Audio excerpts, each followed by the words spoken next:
So we got the new Mini MX2 from Moza Gudsen. So now gotta see whether or not this is better than the first generation of a smartphone gimbal. Stay tuned.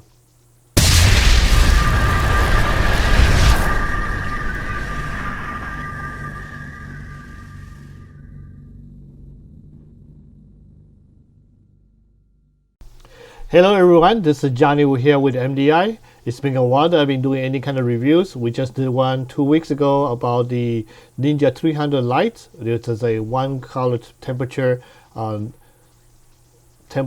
It's a kind of like a spotlight mini cope.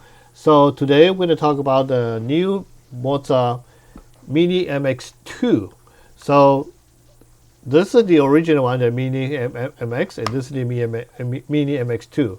What's the difference physically? You can see here right now in the front, where the plate here is bigger than that, and then that mostly are internally designed, and also that has a better, more easier to control, easier to maneuver. So let's get into this and give you a little bit idea of why this is better than this one.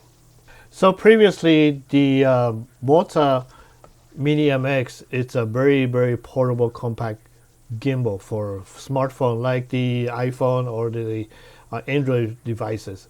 And usually when you had to put the phone onto this thing, part of it, it take a little bit way. Basically, you had to open this part and then you can slide it in there. So this is an iPhone 11 we're using here right now, and when you turn it on, it should be working. Although I had the camera in the wrong direction, so let's do this again. So you're gonna put this the other way around, with the camera lens facing outwards. Now I have very light, very basic case on it that protects the phone. So that's all you needed. So put it out there again. It doesn't really matter whether or not you balance or not. And you turn it on, and it do all the wonders you want. Fairly simple. Now using the app, the Moza Genie app, you actually have more control and more feature based on this. So, but we're not talking about this one right now. We're talking about this. Why is this one a little bit better than that one over there? Very simple. First thing first, check this out. When you turn it on, it opens up for you automatically. Then you just put your phone there. I have here is the iPhone 13 Pro. And there you go. With a very slim case. Usually you would do is you don't want to have a case in there, because then it will make it a little bit harder to grip, as you can see here, but it does a job anyway. And then you can basically use it right away and then move around. Now to release this, you can hold the trigger button in here, and then the power button, you open it up. Then you can be able to take it out. So what is also different from that one is because of this part, which is automatically set it up where you can actually insert the phone automatically, and then it will secure for you, unlike the first one you had to prop. And this is a good idea. Why? Because then it will help make it quicker in making sure that it can get to the shot you need right away. So it's really reduced maybe about 10 seconds time, just because when you had to put this in there, you may definitely have to prop it open and then turn it on. That's about 10 seconds and maybe less. But now for this one, I'm using the iPhone 13 Max Pro Max, and I just took the case out because just the case is a little bit thick for this phone. So now we're gonna turn it on. You can see how it's open up by itself. Make sure the camera is facing outside, and then you put it in there. There you go. Now it's all secured. So it's a very simple way and quick way that now you can go out there and then do all the stuff you need to do with the phone. I actually like this better in a way. So when I took this with me to different locations, I can just prop it open and get ready for it, and then and film whatever I need to do. Now here's the cool thing about this. So you can immediately go from landscape mode to portrait mode. You just clicking the power button 3 times, and it immediately become the portrait mode that you can do for Instagram or Facebook Live, whatever you want to do. And you can also go back again to the landscape mode. And with the joystick control, like every other gimbals that come with Moza, you can actually use the joystick to do adjustment that you need to do. And obviously, let's say you want to quickly go back to center, just trigger a button twice, 1, 2, and go back there. So it's a very, very intuitive and small compact gimbal that you can take around fairly quickly. In the box, it comes with the USB-C charger cable and also a pouch that can come with it, and then also this little tripod, which actually make it very, very. I like the design really much. The Mini MX was really good, and I actually enjoyed it. But now this one here, with the capability, you can quickly put your phone up there on the gimbal. That actually helped me a lot more in filming on location. So overall, this is pretty cool.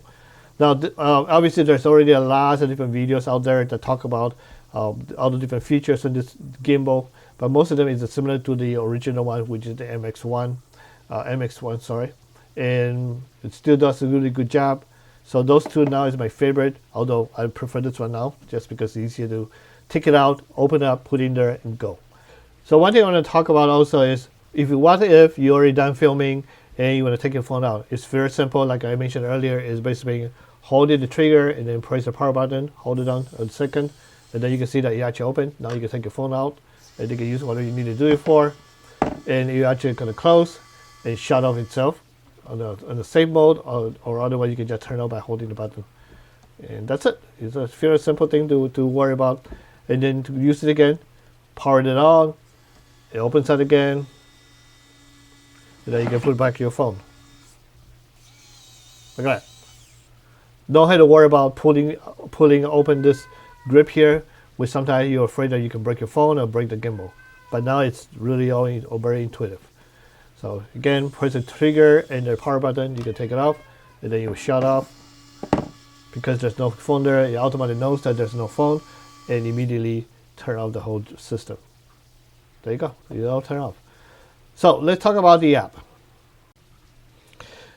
All right, so we are looking at the app right now. I have the app on my table, and this is the screen that you can see on the app. It's a fairly simple process, and basically you can see on the screen here on your left, there's a dot point. When you click on that, you see the different option available for the camera settings. That's including going live, providing feedbacks, anti-shake mode that you can turn on and off. You can also have recording reminder flashing, or you have a silent recording, means that people doesn't know that you're actually recording, doesn't make a beep noise, and so on. There's a whole bunch of different things you can do there. Also, you can reset. And obviously, when you first turn it on, it actually tell me that there's an upgrade. I just ignore that for now at this point. And then also below the dot point, there is a couple other features here. We're gonna make it more into my face, so this makes it. So the data now is at the bottom. Then here we have the framing, perspective, the type of whether you have the information or not on the screen. And then over here, this is gimbal adjustment parameter settings. You have the small gear mode, which means that you move a little bit faster, or then the non-sport gear mode, it'll move a little bit more slower when you do pan or tilt. And then also have the different adjustment that you need. You can also calibrate, and there's additional information. The top part of the core feature is kind of cool. This is what you call the lock mode. So basically speaking, when you have this lock, if you don't have the lock, when you move your phone either direction, that's John in front of the camera, it doesn't. You will actually move with it at the same time. So, but when you have the lock mode set around, whatever position you place, all the different options doesn't stay, doesn't move. So it's kind of good. Sometimes you want to just kind of do some creative ideas and such.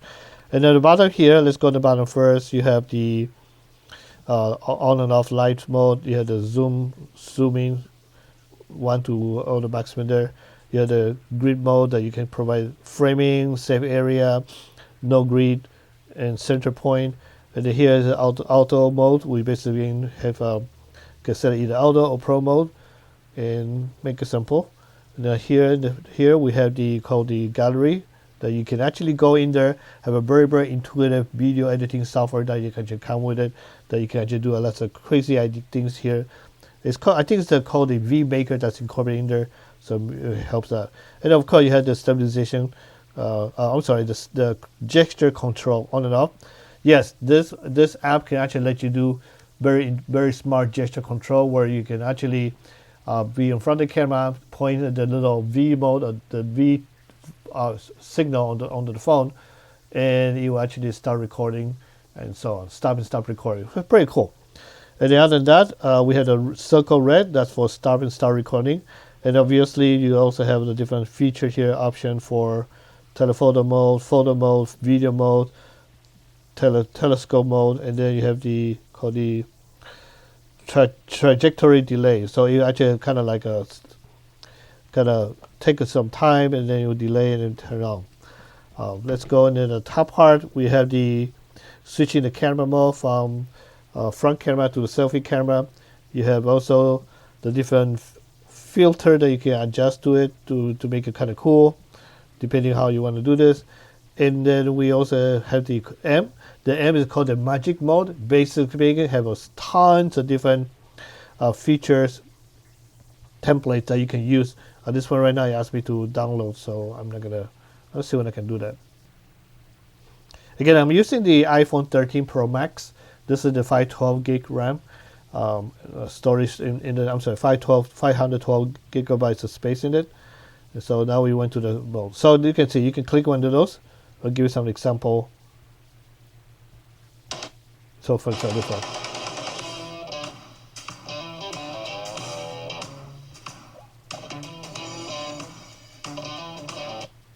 So if you like the idea, you can press the capture, and then you actually get the other.